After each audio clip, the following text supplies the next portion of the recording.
में माहौल कुछ नहीं दिखाई दे, हरा हरा चीज। भीम, गांव के माहौल कहाँ चलता हो? देखत नहीं कि उतना घूम नहीं सा अभी ले कोनो लोकली से नहीं को। हाँ सुशील, तो ये माले नहीं खिसलो करती का कल जब हो बैठ से ही जा पानी से। अरे बाप रे बाप, दोपहरिया हो गई। मुनु, हाँ भाई लगाओ ना मौलिया खाली फोन यार। हमार तो मौलिया छोड़िए दलस आ इनकर भागिए गइल। तोरे भी या लगाओ का करत या धान नहीं खनु कुटवाओ दोसर कोनो से। रुक लगाओ तनी, रुक स्पीकर ऑन कर, स्पीकर ऑन कर। अरे भाई तो हम अच्छा रुक सुनी सा। रुक रुक ऑन करो तनी, चल मत बोलिए सर। हेलो हेलो, का हाल बाबू? कुछ ठीक नहीं है जी, कुछ ठीक नहीं है। का भइल बाबू? अरे वो दुगो एगो चांदपुर के एगो सिसवन के सुशीलवा जो समंतवा बाड़ा सा न, हाँ हाँ, वो हमारे बाबूजी के द्वार कोड़ के रख देले बाड़ा सा। तू काहे ला हो? हमार हाथ मांगल, जल्दी रहो हमार हाथ मांग ले, ना तो हमार डोली दूसरे कोनो लेके जाए। ये कैसे हो सकता है? हमारा हाथ डोली ता है, दोस्तों कोनो लेके जाई। चल बुसी सोने बारूद चल जाई तारा खातिर। रुको हम कुछ करत नहीं, लेकिन इतना मजाल सिसवन चैनपुर में कमना का मजाल हो रे कि तोरा माल के ऊपर आंख उठा के टाक देलस। जाए दे भाई, बात की मत बढ़ा ना ते बताओ ना कमना का मजाल हो गेल कि सिसवन चैनपुर में आंख उठा के टाक देलस तोरा माल के। टंगवा ले मगरा के रहते रहते दिने दिने दिन में जाके टंगवा ले। बोल जाए दे भाई, जाए दे चुप रहो। ना ते बताओ ना पहले। अरे सुन ना, शांति से काम ले, बात के बहाले काम नहीं खे। हम कहता नीनू कि जासन तुनी के दूनो आ खुशिया के बाप लगे जासन, हमारा रिश्ता मांगसन भाई तुनी के। जाए दे भाई, अपन दोस्त ना अपन भाई मान ले। ठीक बा, जाते हैं सो हमनी के हाथ मांग के आवत नहीं सो ऊपर। ठीक है भाई, बहुत बहुत जाते हैं सो मेहरबानी। अब भी जाते हैं सो यही बारा।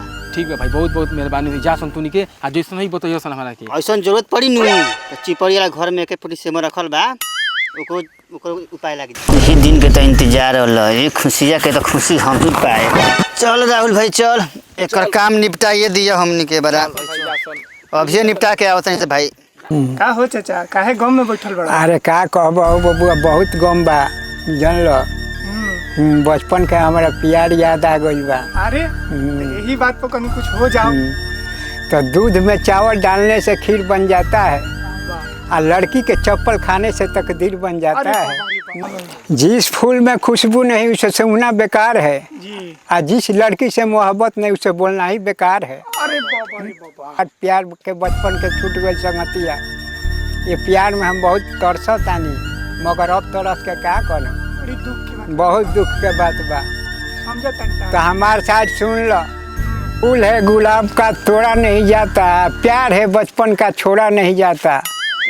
का बाबा खाली शायरे होई तो का होई, गाँव में तो एगो अपने खुद डूबल बानी।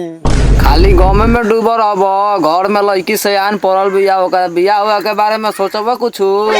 कितना लड़का के बाप दुआर कोड़ दिले बालू, मगर अभी हम नहीं चाहत कहीं देखे में हमारा नज़र में बढ़िया लड़का लौकी या कमियाब लौकी, तब न हम कुछ करे खातिर अथी करम, कहीं जाके लड़की के रिश्ता के बात करे हैं। तब गाँव ही में एगो बा मुनुआ लड़का, ओकरा बारे में का ख्याल बा बाबा? गाड़ी में दम बावे हमारा कि एकरा ना तारा लोग के नाम मनुआ के। मनुआ के गाड़ी में दम ना रही तो तारा खुशिया के पटइबे करी। हाँ तो पटैबे करी तो हम हमार लाखों में चलता, ओकरा लगे का बा, तो कंगाल बा। ओकरा कह दो जे 1 साल के अंदर जितना हमारा लगे प्रॉपर्टी बा कमा के दिखाओ, 1 साल भर के अंदर हमारा से, ओकरा बाद अपन लड़की के हम अपन खुशी खुशी से हाथ दे दें। ठीक बा चाचा, हम चल तनी उ लइका चलाक बा, इतना तो 6 महीना में पूरा ली। अच्छा ठीक बा, ठीक बा, ओका हम बता देते ठीक बा। हाँ जा। अच्छा चलते चलते तनी खुशी के बुला देती, ये सीख लेती सब जगह को खुशी मिल जाए। अखिया से खलता रोका रोका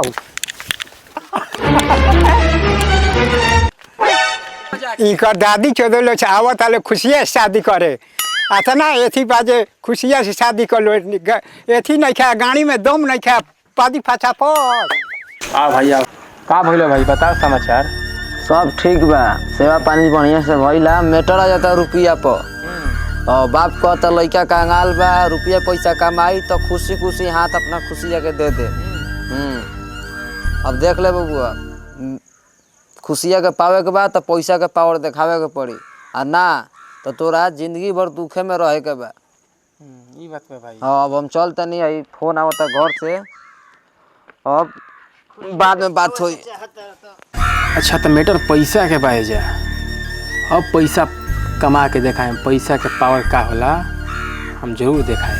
खुशिया के पावे खातिर जमीन आसमान एक कर देम, ये खुशिया के पा के रहे। लागत है पैसा हमरो कमाए के पड़ी, पैसा के पावर देखावे के पड़ी। खुशी के पावे खातिर जमीन आसमान एक कर देम, वो हमारे होके रही हैं, चाहे कुछ भी हो जा। काहे ना चिपड़ी में से AK-47 निकाले के पड़, जरूरत पड़े तो वो निकली, लेकिन खुशी हमार हुई है। कौन ऐसा काम करी कि पैसा के जुगाड़ लागो कि खुशिया के हम पाली, दिमाग साला काम करत नहीं खे। भैया ई तो मनुआ हो अपना गाँव के, ई का बैठल भैया, चलो नहीं करे के प्लानवा दे देहल जा। ठीक है चला चलो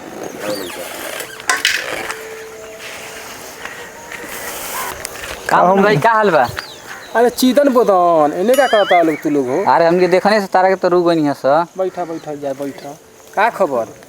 अरे भाई इतना पैसा कौड़ी कहाँ से हो? हाँ। बचपन में चोरी छितारी करता लेते यार, हैं? ना। चश्मा घड़ी नया बुलेट। अरे हाँ यार ये सब कंपनी के कमाल है। भाई रे बताओ ना भाई, हमारे कोनो कंपनी में काम बताओ, बताओ कौन कंपनी है? भाई तू टेंशन ना लेते, हमारे भाई जैसन बड़े जानत कंपनी में, कंपनी के नाम है MLA कंपनी, जवना में अपन हिस्सा पावे खातिर 12,000 रुपया में देवे के पड़ेला। 12,000? हाँ रह दे भाई। खिसिया ना तो भाई, खिसियात काहे बड़ा जान तारा 12,000 रुपया तू देबा न ओकरा के तो कंपनी के, तो कंपनी तारा के खाए पिए के दी, साबुन दी, सरफ दी, सोटा दी, रहे के रूम दी, गैस दी, वो भी फ्री में। आउ तारा के पहने खातिर चढ़ी भी दी, गंजी भी दी।